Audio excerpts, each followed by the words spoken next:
Hola, buenos días a todas y a todos los participantes del Simposio Internacional sobre Democracia, Ciudadanía Global y Educación Transformadora. eh, Nuevas perspectivas para entender y actuar juntos. Quiero mandar un saludo al doctor Juan Pomp y al doctor César Astudillo, con quien voy a tener el gusto de conversar sobre el tema de la difícil transición a la democracia en México, de las posibilidades, pero también las limitaciones que existen en el momento histórico actual. Y también quiero mandar un saludo y un agradecimiento a los coordinadores de este congreso, a la doctora Gina Tese y al doctor John Polkar, por la invitación.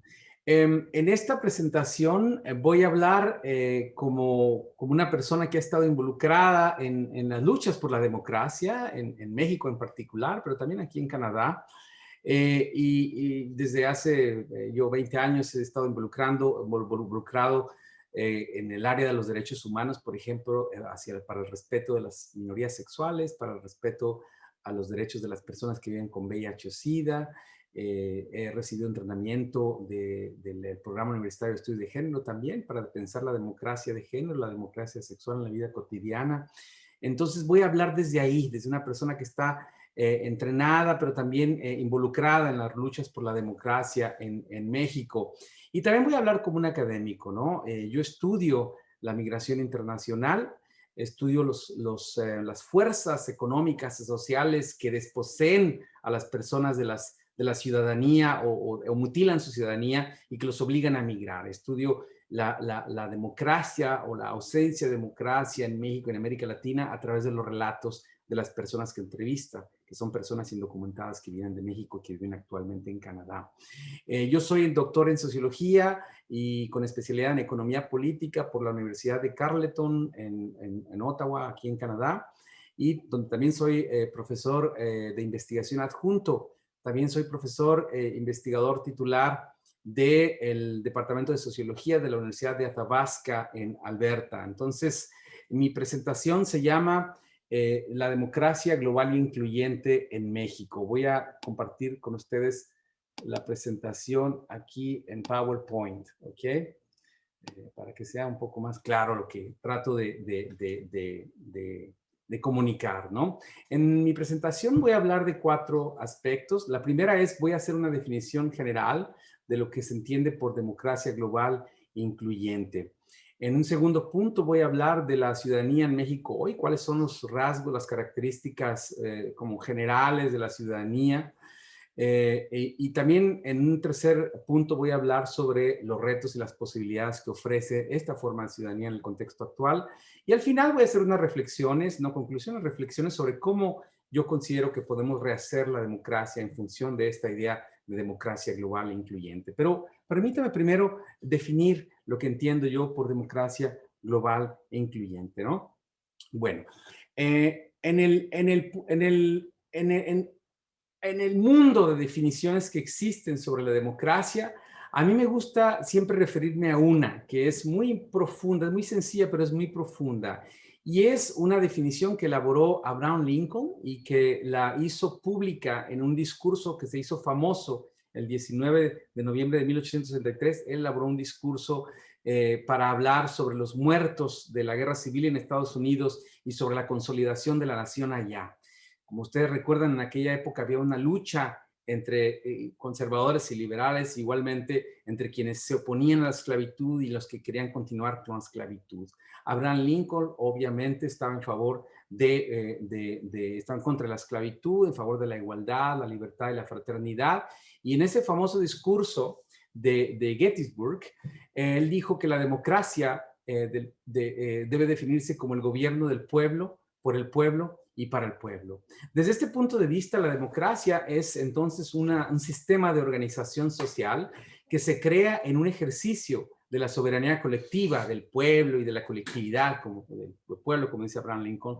Es un sistema de organización social que se pone al servicio del bien común y que obedece a los intereses de los grupos sociales e individuos que conforman la colectividad, ¿no? Desde esta perspectiva, la democracia implica que debe existir una participación activa de la gente común, no solamente de los especialistas, como definían en algún momento algunos autores italianos que fueron al final defensores del fascismo, de la idea de que existen élites inteligentes que son capaces y que tienen el deber de organizar la sociedad de una manera racional y que no tienen que escuchar a los ciudadanos, ¿no? Tampoco la democracia global e incluyente incluye la organización y gestión colectiva del mundo social en función de los principios de igualdad, libertad y de fraternidad que fueron heredados de la Revolución Francesa, 1789, el año en el que la discusión sobre la democracia, digamos, emergió en el mundo occidental. Y también este punto de vista de la democracia, como definida aquí, siguiendo los fundamentos que definió Abraham Lincoln como una democracia del pueblo, se entiende que el mundo social está organizado en función de los intereses de los individuos y también de las personas que conforman la colectividad. Se entiende también que debe estar basada en criterios de inclusión y respeto a la diversidad, ¿no? Todo lo que conforma la nación o una nación o el mundo. En el punto número 5 aquí defino esta forma de democracia como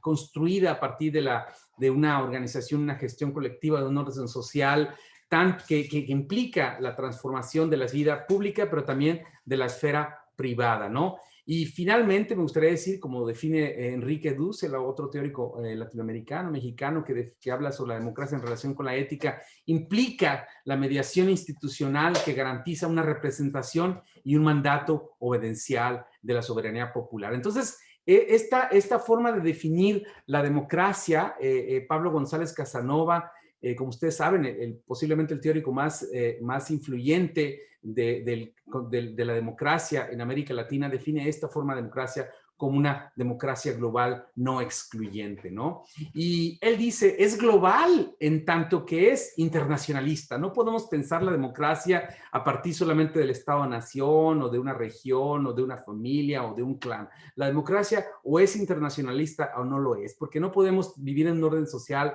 en el cual unos países tienen la democracia debido a que garantizan la democracia debido a que existe un ejército en el mundo que produce mano de obra barata, que produce los productos que nosotros consumimos, etcétera, etcétera. Eso no es democracia, ¿no? La democracia tiene que ser internacionalista, tiene que ser global. Y es global, dice González Casanova, porque se practica en la esfera pública tanto como en la esfera privada. Es una actitud de vida, ¿no? En la vida cotidiana es cuando enseñamos la democracia. También es global porque representa los intereses de los individuos y también de los colectivos. Y también es global, dice él, porque se practica tanto a través de mediaciones institucionales como también desde abajo, de forma directa, a través del consenso de comunidades, de las personas de a pie, de ciudadanos y ciudadanas, y de personas que no son ciudadanas también. Una democracia global e incluyente incluye a aquellos que no son ciudadanos, las niñas, los niños, los inmigrantes indocumentados, etcétera, ¿no? Y dice él, la democracia es inclusiva, entendida de esta manera, porque es pluralista, y en tanto que aprecia, reconoce y afirma la diversidad y la interdependencia entre los que habitan el planeta, es una democracia, la democracia es inclusiva o no lo es, ¿no? Esta es la definición que proporciona Pablo González Casanova, que me gusta seguir, que es muy profunda y muy útil para pensar la democracia en relación con la igualdad, la democracia en relación con la pluralidad, y la democracia multidimensional que incluye la autogestión de la vida cotidiana y las mediaciones de los políticos profesionales. La democracia también es ambientalista, como ven en el lado izquierdo de su pantalla. Es humanista porque se basa en la negación permanente de la explotación, de la desigualdad, del sufrimiento, todos ellos elementos que atentan contra la democracia, ¿no? Y entonces también es obediencial en el sentido que se pone al servicio de la voluntad popular. Bueno, usando esta definición de Pablo González Casanova, como se le dice con cariño en México, con respeto, don Pablo, ¿no? Yo quisiera decir cuáles son las condiciones que existen hoy en México, en la ciudadanía en particular, para construir la democracia como la definimos ahora, global e incluyente? Bueno, yo quiero decir que hay varios retos ahí, ¿no? En primer lugar, yo veo una ciudadanía que está, por un lado, desencantada y sofocada, pero por otro lado también veo una ciudadanía que está participativa y entusiasta. Vamos a hablar un poquito del primer punto. ¿Por qué yo considero que la ciudadanía está desencantada y sofocada? Bueno, ya lo dijo el profesor Juan Pomp, ¿no? La mayoría de las personas que ellos entrevistaron en su estudio sobre la participación democrática en México, dicen los resultados, dicen que las personas entre 19 y 29 años no estarán interesados en política o en asuntos públicos, ¿no? En asuntos públicos. O sea, no hay interés por la participación en las elecciones o en los asuntos públicos. Y eso es un déficit tremendo de la democracia. Por eso digo que está sofocada, está desencantada, no está muy interesada la gente en la participar en la democracia, o a veces no conocen qué es el concepto de democracia, como bien decía Juan Pomp. Por otro lado, también veo en este mismo punto de que la ciudadanía está desencantada, está sofocada, veo, por ejemplo, que hay grupos históricamente marginados que no siguen reconocidos, que no han sido reconocidos todavía, no, ni siquiera bajo el gobierno de AMLO, que es un gobierno de transición a la democracia, ¿no? Como se considera o como consideramos. Las minorías sexuales, por ejemplo, gay, lesbianas, transexuales, bisexuales, transgéneros, travestis, las mujeres, los indígenas no han sido reconocidos en sus derechos. El derecho al matrimonio entre personas del mismo sexo no ha sido reconocido más que en algunos estados de la República.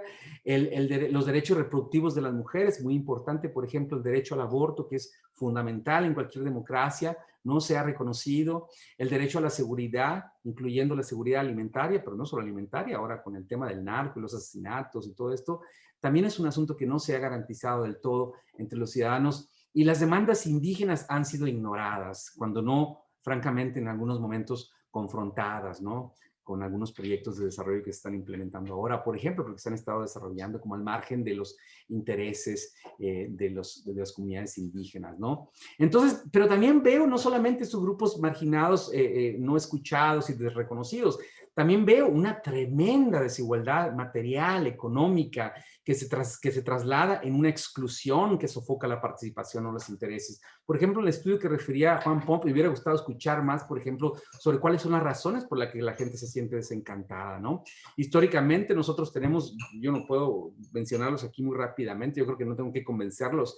Históricamente la política en México fue, digamos, monopolizada por un grupo de personas, de políticos especialistas que se reproducían entre ellos mismos en el PRI, Partido Revolucionario Institucional, que no daban pie a la democracia, que generaron clientelas, que generaron todos, que se mantuvieron en el poder justamente al poner en práctica una serie de mecanismos que no son democráticos, ¿no? Entonces, esto generó históricamente, obviamente, las características de la ciudadanía mutilada o sofocada, que yo llamo aquí. Hay otra fuerza social muy importante que es la desigualdad, el neoliberalismo, el capitalismo neoliberal que no se reguló por mucho tiempo en México, porque al contrario, la política se subordinó a los intereses neoliberales o los intereses de las grandes empresas, sobre todo multinacionales, sofocó mucho, generó condiciones de desigualdad tremendas, tremendas. Hoy por hoy, de acuerdo con los datos del gobierno, aproximadamente de la mitad de la población, el 42% de la población mexicana vive por abajo de la canasta básica. No puede ni siquiera comprar los alimentos necesarios para sobrevivir en su vida cotidiana. Es decir, que existe una crisis de la reproducción social, como le llamamos acá en Canadá en la economía política. La reproducción social incluye todos aquellos elementos que son necesarios para vivir, para subsistir. Alimento, vivienda, acceso a la educación, comunidad, identidad, cultura, ropa, etcétera, etcétera. Entonces, la desigualdad que generó el neoliberalismo, el, la crisis de desigualdad que hay, esto también sofoca la democracia, ¿no? Pero por otro lado, ya mencionábamos, ¿no? Existen los grupos históricos en México que han estado luchando por la democracia, están muy contentos porque López Obrador ganó las pasadas elecciones, porque está llevando a cabo políticas redistributivas. Yo veo también, por ejemplo, muchísimo mayor compromiso de los jóvenes, de las y los jóvenes, sobre todo las mujeres, en las luchas ambientalistas, feministas, indígenas, gay, lésbicas, transexuales, transgender. Entonces, muchos de ellos no están participando en política ordinaria porque no creen en la política, en los votos, etcétera, en la política institucional, las mediaciones institucionales, pero participan de manera muy importante, como vemos aquí en esta foto tomada por Marco Pérez para la jornada el año pasado, en las luchas sociales que son parte de la democracia también, ¿no? Entonces, hay fuerzas contradictorias que por un lado mutilan y por otro lado posibilitan a la ciudad, el desarrollo y el ejercicio de la ciudadanía, ¿no? Eso es lo que yo veo en cuanto a esto. Pero hay algunos retos. Yo quisiera mencionar, además de los retos materiales que ya mencionaba, el falta de acceso a la educación, falta de acceso a la vivienda, falta de acceso a los alimentos fundamentales y falta de igualdad económica, existen tres retos que yo quisiera señalar. Uno es el reto de la igualdad de género, ¿no? Como vemos aquí en la tabla que tienen ustedes a su lado derecho, que fue elaborada por el Registro Agrario Nacional en 2019, las mujeres siguen, la propiedad de la tierra sigue en manos de los hombres. Aproximadamente el 70% de la tierra en México pertenece a los hombres y el 30% o menos a veces, como el caso de Yucatán, Campeche, Quintana Roo, en casi todos los países, en casi todos los estados, de hecho, menos del 30% pertenece a las mujeres. Entonces hay una desigualdad material que afecta mucho a las mujeres, su capacidad de autonomía. Los feminicidios siguen siendo una tendencia nacional, según lo vemos en la tabla del lado izquierdo, que fue elaborada por el gobierno mismo, Secretaría de Seguridad y Protección Ciudadana. Están creciendo los homicidios, la violencia machista contra las mujeres, la misoginia sigue presente y eso es un reto tremendo, un déficit tremendo a la democracia. Ya mencionaba también los derechos reproductivos, el derecho al aborto no se ha reconocido para las mujeres, eso es también un tremendo déficit. Los crímenes de odio por homofobia siguen en aumento en México, de acuerdo con el informe Las vidas LGBT importan, que elaboró Letra S para el suplemento de la jornada, que fue coordinado por Alejandro Brito, un histórico luchador por los derechos de las minorías sexuales, muy amigo de Carlos Monsiváis, el intelectual también, que estuvo muy comprometido por las luchas de las minorías sexuales. Aquí se documenta muy claramente que los casos de crímenes de odio por homofobia siguen ocurriendo en México. En la tabla número 3, al lado derecho, ven ustedes que las personas que son objeto de esa violencia, del asesinato, del asalto por homofobia, son las mujeres trans, es decir, los hombres básicamente que desacataron los mandatos de género. Entonces, sin igualdad de género, sin respeto por las minorías sexuales, no tengo que explicarles demasiado, la democracia está completamente desbancada, ¿no? Está desbancada si no reconocemos y no incluimos, no respetamos a las personas que son diferentes, porque consideramos que son minoría, ¿no? Otro reto es la situación de los indígenas en México. De acuerdo con los datos del gobierno, 25% de las personas indígenas se encuentran en situación de pobreza extrema. Esto quiere decir que no tienen ni para comer, ni ingresos suficientes para consumir una canasta básica. Muchos de ellos no tienen hogares adecuados. La pobreza extrema es extrema en ese sentido, que no se tiene acceso a casi nada, ni a lo fundamental que es la comida para la subsistencia, ¿no? La pobreza en general, aquí está al lado derecho en la tabla de arriba, está aumentando, bueno, está disminuyendo en los últimos años, pero es muy alta, aproximadamente el 40% ya mencionaba la población vive en condiciones de pobreza, con todo lo que eso significa. Marginación de la esfera pública, marginación, desencanto en la vida privada, no acceso a la educación, a los valores de la democracia, a la racionalidad que es importante para participar en la deliberación pública, para respetar a los otros, etc.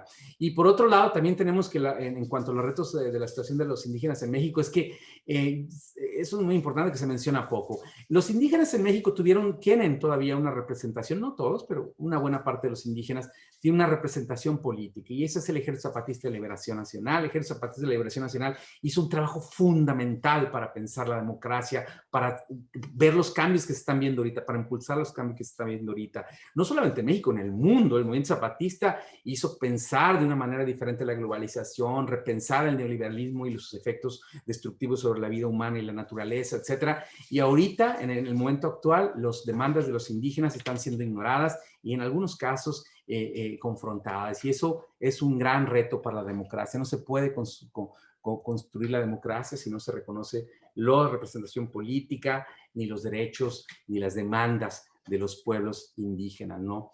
Eso es lo que yo quería decir sobre los retos. Ahora, ¿cómo rehacer la democracia? ¿Qué podemos hacer para rehacer la democracia? Yo quisiera decir aquí 5 puntos. La primera es que yo creo que tenemos que redefinir la democracia más allá del voto. La democracia tiene que ver con la vida cotidiana, con la inclusión a los otros en la vida cotidiana, en nuestra familia, con la inclusión y el respeto a las minorías sexuales, por respetar toda la diversidad hermosa que existe en el mundo. La democracia significa apreciar de manera estética la diversidad, significa participar, deliberar, construir, no destruir, hacer alianzas, reconocer a los otros. Eso se lleva a cabo en la vida cotidiana y va muchísimo más allá del voto. Tenemos una fetichización del voto que tenemos que superarla en favor de entender la democracia de una manera global, de una manera incluyente, como dice Pablo González Casanova, una democracia en la vida cotidiana, una democracia para la vida, ¿no? O al servicio de la vida. La segunda es que tenemos que regular, se tiene que regular las fuerzas sociales que mutilan o sofocan la ciudadanía. Ya dije anteriormente el tema del PRI, cómo sofocó la ciudadanía por muchos años, por casi un siglo entero. Pero también hay otras cosas, por ejemplo, T. Marshall, el famoso sociólogo que se cita mucho en el tema de los derechos humanos, en la ciudadanía social, él decía, él no era ningún comunista ni nada, pero él decía que si queríamos realmente fortalecer la ciudadanía, la participación ciudadana y por lo tanto la democracia, tendremos que regular el mercado. El mercado es el principal enemigo de la democracia, de acuerdo a la teorización de Marshall y que todos estamos de acuerdo, ¿no?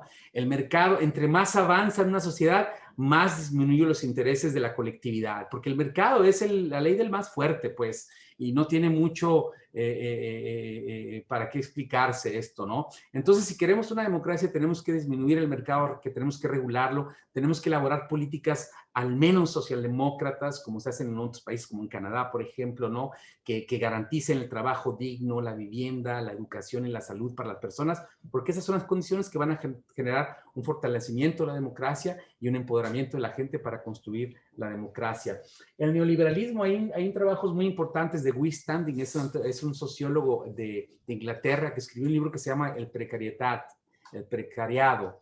Y en él analiza cómo el neoliberalismo precisamente lo que hizo fue generar ciudadanía sin ciudadanos. O sea, tú tienes derechos, pero no tienes cómo ejercerlos, porque toda la salud pública está privatizada, porque no tienes derecho al trabajo, porque el trabajo es precario, etcétera. Entonces, tenemos que garantizar buen trabajo, vivienda, etcétera, para regular las fuerzas del mercado para poder construir la democracia global e incluyente. El tercer punto que quería decir es que las políticas redistributivas se tienen que llevar a cabo, repartir la riqueza, generar condiciones para la igualdad material y política.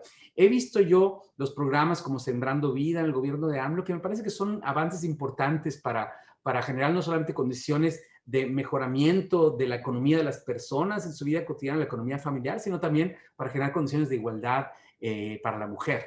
Y eso es muy importante, pero mucho más se tiene que hacer. Redistribuir la riqueza requiere mucho más que eso, y eso es un reto y es una cosa que tenemos que hacer si queremos fortalecer la democracia en México. La otra es que tenemos que elaborar políticas de reconocimiento, de amor, de inclusión, de respeto a toda la diversidad que existe en el mundo, verla como una cosa bella, a preservar, a respetar.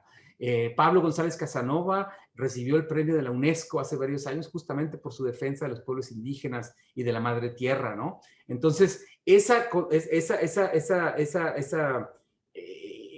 entendimiento de que para construir la democracia tenemos que reconocer la diversidad y respetar la inclusión es importante para hacer o rehacer la democracia en México. Finalmente, ¿qué tenemos que hacer las y los intelectuales, los obreros y las obreras intelectuales que trabajamos en las universidades? Aquí en este congreso están bien representados más de 2,000 personas que participan. Yo creo que las ciencias sociales requieren hacer al menos 3 cosas. La primera es que tenemos que pensar la democracia, teorizar sobre la democracia más allá del Estado-nación y más allá del voto, y pensar la democracia siguiendo los planteamientos de Lincoln, de los planteamientos de Casanova, Pablo González Casanova, en el sentido de que debe ser una cosa internacional, debemos de valorar los avances democráticos en función de criterios internacionales, debemos de enfatizar que la igualdad entre los países, como la igualdad entre las personas y el respeto, como decía decía a Benito Juárez, al derecho ajeno es la paz y eso es la democracia, ¿no? Entonces, más allá de fetichizar el Estado y los votos, tenemos que pensar la democracia de una manera global, incluyente, inclusiva. La otra cosa que yo creo que debemos de hacer es que debemos de rescatar el pensamiento utópico. Se olvida muy a menudo que las ideas de igualdad, libertad y fraternidad que nacieron de los revolucionarios en Francia y tuvieron mucho eco entre los pensadores políticos de aquella época, Jean-Jacques Rousseau y otros, implicaba precisamente una utopía, ¿no? Entonces la democracia tiene que seguir pensándose como una utopía hacia la que tenemos que ir avanzando, como decía Eduardo Galeano, ¿no? Está ya lejos, pero tenemos que dar pasos hacia la utopía. Entonces recuperar el pensamiento utópico es parte de un giro epistemológico que tenemos que hacer en las ciencias sociales para reconstruir, para pensar la democracia. Y la tercera, una cosa muy obvia, pero muy fundamental que nos ha enseñado Gramsci y el marxismo en general, es que para hacer un mundo mejor, para hacer una mejor democracia, una democracia incluyente y exclusiva, tenemos que poner en conjunto la teoría y la práctica. Tenemos que ser demócratas, no solamente teóricos de la democracia.